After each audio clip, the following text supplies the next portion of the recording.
Të gjithë me radhë hodhën nga një lopat cimentoje për gur themelin e autostradës Shkup-Llac.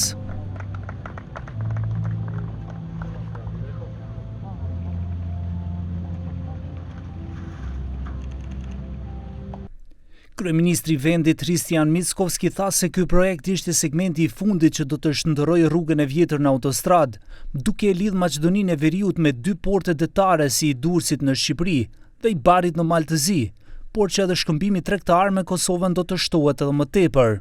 Во еден момент ќе се создадат услови да на територијата на државата се градат 6 автопатски делници, нешто што досега никогаш во минатото не се случило. Тоа е делницата од Блаце до Скопје, делницата од Тетово-Гостивар, од Гостивар до Бокојчани, од Бокојчани до Кичево, од Кичево до Охрид и од Прилеп до Битола.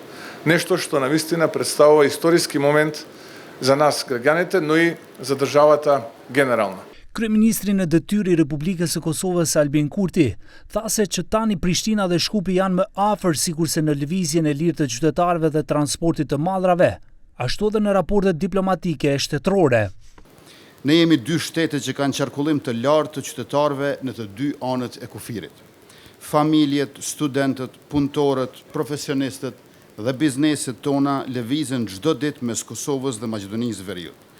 Vetëm përmes pikës doganore në Hantelezit kalojnë rreth 54.000 maune në vit, apo rreth 150 maune në ditë. Prandaj çdo kilometër i ri rrugë që na afron është investim në jetën e qytetarëve tanë dhe në zhvillimin ekonomik të 2 vendeve. Për investimin e segmentit të dytë Shkup-Llac janë marrë kredi prej 167.6 milion euro nga Banka Evropiane për ndërtim dhe zhvillim, ndërsa granti nga Korniza BE-s për Ballkanin Perëndimor prej 30.82 milion euro dhe pjesa e mbetur prej 23.58 milion eurove financohet nga buxheti i ndërmarrjes publike rrugët shtetërore. Padyshim që anët pozitive, benefitet që do të jenë nga ky projekt janë të mëdha. Lidhja me Kosovën është shumë e rëndësishme, jo vetëm me të gjithë fqinjtë tanë.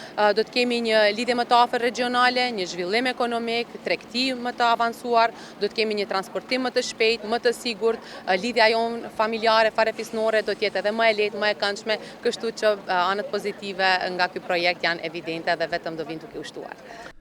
Vetëm projektimi kushtoi 3.1 milion euro para të siguruara nga grantet për projektuesit ADT Omega dhe Hill International. Autostrada ka nga 2 kursi vozitjeje në të 2 drejtimet, secila me gjerësi nga 3.5 metra dhe me nga 1 kursi emergjente me nga 2.5 metra dhe gjerësia totale e autostradës arrin në 27.5 metra. Со проектот се предвидуваат 5 тунели, со лева и десна цевка, 8 мостови, 11 подпатници, 4 галерии, 9 подпорни зидови или околу 40 објекти кои што ги нарекуваат градежниците. Рокот за изградба на овој пат од воведувањето во работа е 4 години. Дозволете, би сакал да истакнам дека експроприацијата е повеќе од 65% решена и дека нема да биде пречка, како во другите проекти. Kompania që do të ndërtoj segmentin e autostradës prej 10.5 kilometra është Granit, e cila ka firmosur kontratën me shtetin dhe që sot nisi punimet në terren, që do të kushtojnë 222 milion euro së bashku me 5 vjet mirëmbajtje pas inaugurimit të rrugës, e cila pritet të bëhet në verën e vitit 2030.